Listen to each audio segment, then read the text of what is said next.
ini ya Bu ya? Iya. Luar biasa Mas hasilnya ini. Kebetulan saya jadi petani pemula sehingga sangat-sangat tertarik untuk menanam kembali dan mengembangkan proses melon ini walaupun masih di hamparan. Dengan kegiatan yang rutinitas kita bisa menambah penghasilan yang lebih menjanjikan.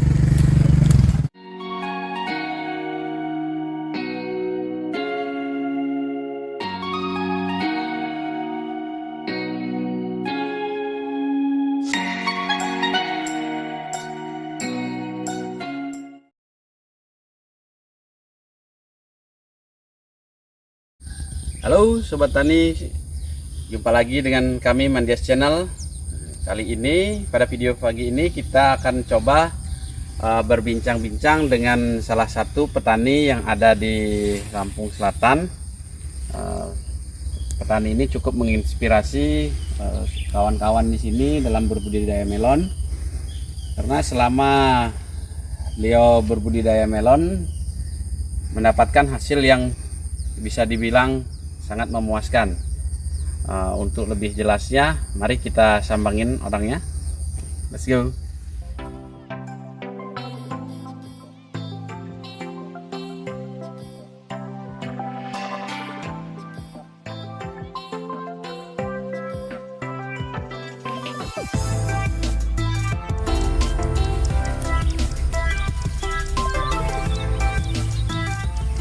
Nah, Sobat Tani, sekarang kita sudah ada di owner dari Reza Farm. Jadi ini lagi proses apa nih Bu? Lagi proses nali ini. Ini usia tanaman berapa kira-kira ini Bu? Sekitar 30 hari. Lebih kurang 30 hari. Sebelum tanami melon ini sepertinya ada 2 lubang tanam nih. Sebelumnya ditanamin apa nih Bu? Ini tanamin cabai. Oh ya, jadi Sobat Tani, sebelum ditanamin melon ini adalah bekas tanaman cabai. Jadi makanya ada 2 lubang kiri kanan cabai. Kemudian setelah cabai tanpa olah tanah, langsung hanya ganti apa namanya ini lanjarannya, karena sistem tanamannya tunggal. Jadi langsung ditancapin melon. Ibu kurang lebih sudah berapa ini bertanam melon Bu? Sudah 3 kali panen ini selama 1 tahun. Nah, panenan yang didapat pada penanaman yang kemarin tuh gimana? Nah, Sangat maksimal. Sangat maksimal, sangat memuaskan ya. Memuaskan. Dalam hamparan 1/4 hektar kemarin keluar tonase berapa Bu? 7,5 ton. 7,5 ton. Itu jenis yang ditanam melon Merlin. apa? Merlin, rock melon. 7,5. Kemarin waktu panen kemarin harganya bagus bagaimana Bu? Ketemu harga ada yang 5.000, 4.000. Jatuh harganya. Oh, harganya kurang bagus. Jadi 1/4 hektar kemarin kalau dikalkulasi dapat cuannya berapa Bu?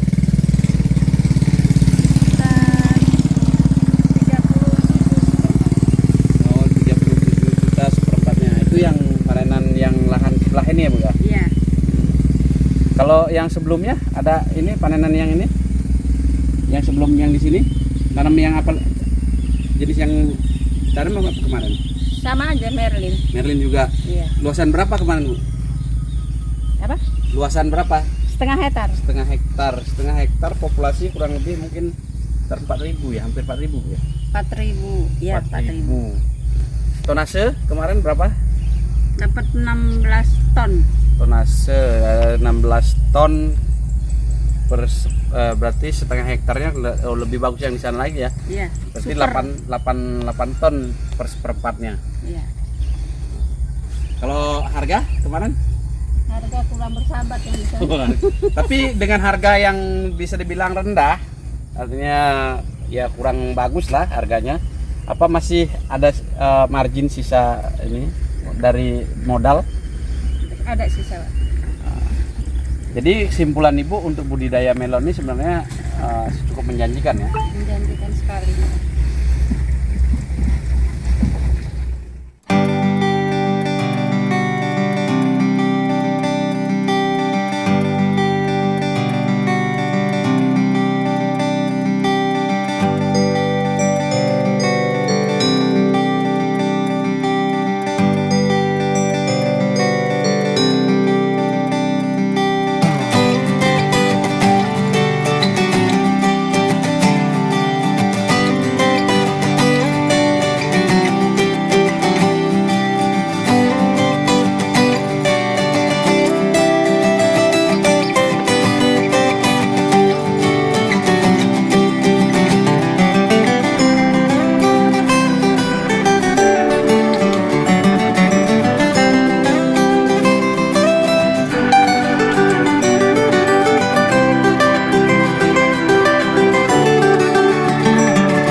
lihat owner dari Reza Farm sedang melakukan proses pruning, di mana di sini ada 2 tunas air yang disisakan untuk dibesarkan nantinya.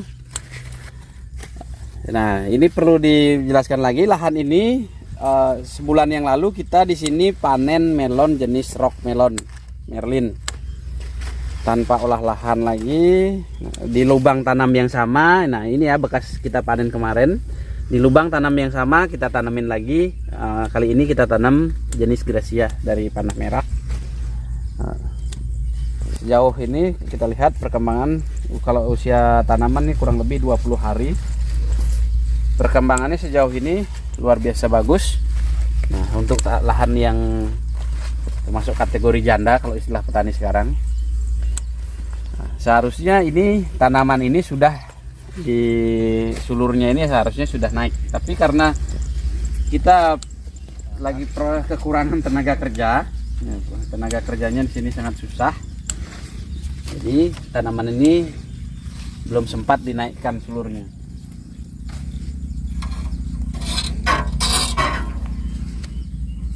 Proses sulur. Kalau boleh tahu, kemarin panenan yang tanaman kemarin gimana Pak ini Pak? Luar biasa Mas, hasilnya ini. Kebetulan saya jadi petani pemula, sehingga sangat-sangat tertarik untuk menanam kembali dan mengembangkan proses melon ini walaupun masih di hamparan. Dengan kegiatan yang rutinitas kita bisa menambah penghasilan yang lebih menjanjikan. Kalau dalam seperempat ini kemarin donasinya berapa? Bisa masuk 2.300 batang, termasuk keluar 8 ton Pak. 8 ton. 8 ton. Jenis Merlin. Jenis Merlin. Kalkulasi harga kemarin berapa ini ya? Aduh, kebetulan kemarin kita dapatkan harga yang bagus ini, bisa harga Rp8.000 per kilonya, dengan kualitas melon yang baik, dan dipasarkan di pasaran Indomaret, supermarket. Indomarko ya, Indomarko ya, masuknya. Indomarko masuk. Jadi dengan tonase hampir 8 ton per seperempat hektar ini. Ada sampai 7.000 Pak kemarin Pak? 8.000 Pak. 8.000. Berarti kurang lebih hampir 50 juta per hektar. Nah, itu tadi ya Sobat Tani. Kalau kita bandingkan dengan, ya bukannya meremehkan, tapi namanya kita sebagai petani, kita juga harus jeli memilih varietas apa yang akan kita budidayakan. Kalau untuk budidaya padi sendiri per seperempat hektar mungkin kita bisa memperoleh tonase padi itu, padi basah ya, dalam kondisi basah mungkin sekitar 4 tonan ini. 4 ton. Setengah 3 sampai 4 hektar. 3 sampai 4 ton per setengah hektarnya, dengan kalkulasi biasanya panen di sini harga gabah basah itu sekitar 3,6 3,5. Jadi cukup jauh dengan usia tanam sampai panen itu. Kalau padi itu 3 bulan lebih, sedangkan di melon ini kita dari kita menanam HST istilah petani di sini, hari setelah tanam sampai panen itu perkiraan 60 sampai 70 hari. Bahkan ada jenis melon tertentu yang bisa kita panen di usia 55 sampai 60 hari. Jadi benar-benar proses yang cepat dan menjanjikan untuk budidaya melon ini. Karena kita melakukan budidaya ini di hamparan alam terbuka, open field, tentu nggak manis-manisnya aja yang kita dapat ya. Tentu di dalam budidaya ini ada juga kendala-kendala yang memungkinkan kita kadang posisi terburuknya gagal panen lah. Untuk itu kita coba korek dulu informasinya dari petani kita ini. Selama Bapak budidaya melon ini ya Pak, apa aja kendala yang dihadapi? Kendala utama adalah masalah lingkungan dan iklim Pak. Cuaca ini terutama Pak. Kalau sekarang ini kayaknya iklimnya cukup ini ya, hujannya mungkin Kalau di bulan ini Curah hujannya? lumayan curah hujannya Pak, sehingga tanaman kita terjadi, kalau bahasa kerennya itu purat Pak. Bahasa purat, ini nah, keriting, mungkin, ada bercak daun, bercak protol yang terutama. pH Sehingga tanah mungkin drop ya Pak ya. pH tanah ngedrop, sehingga kita harus memerlukan pengolahan lahan dengan campuran untuk meningkatkan pH tanah. Misalnya kalau di sini pakai dolomit Pak. Dolomitnya kalau gini kan lahannya lahan bekas ya. Jadi kalau misalnya kita mau tabur kan harus bongkar. Itu mensiasatinya gimana? Kalau di sini lahan kita ini lahan janda nih Pak ya, lahan janda, sehingga kita sebelum tanam kita melakukan penggemburan dengan cara mencungkil tanah Di posisi lubang tanam ini. lubang tanam yang sudah ditanamin terdahulu, sehingga kita tanamin dolomit atau dicampur dengan sedikit banyak itu ada SP36-nya Pak. Jadi di lubang tanam bekas ini kan lubang dulu ini kan penanamin di sini juga. Iya Pak. Jadi ini digemburkan, dicungkil gitu. Dicungkil kembali, digemburkan cungkil kembali biar gembur, kemudian ditambahkan dolomit dengan dan pupuk SP36. Oh iya. Kalau ada bisa juga ditambahin dengan ini Pak, seperti M4 atau BK, sehingga kondisi bakteri di dalam tanah itu bisa normal kembali Pak. Selain iklim dan cuaca dan lingkungan ini, kendala apa lagi Pak? Harga atau mungkin posisi panennya? Ya namanya petani konvensional Pak ya, petani tradisional, kita tergantung di sini masih dengan para pembeli Pak, tengkulak atau pengepul, sehingga di masa kita panen raya belum tentu juga harga itu stabil. Kita tergantung dengan pasar yang dikelola oleh Para tengkulak, sehingga belum ada momen koperasi yang hingga tanaman tersebut bisa, atau panenan tersebut bisa nanti dikalkulasi dengan harga yang baik pada waktunya. Jadi bisa dibilang kondisi pasar sangat mempengaruhi harga panen melon kita. Seperti yang kita lihat di sebelah kanan kita ini, ada hamparan sawah yang mungkin sekitar 3 minggu lagi akan panen raya. Tapi kita di sini tetap konsisten memilih budidaya melon karena tentu saja hasil budidaya melon jauh lebih menjanjikan daripada tanaman padi.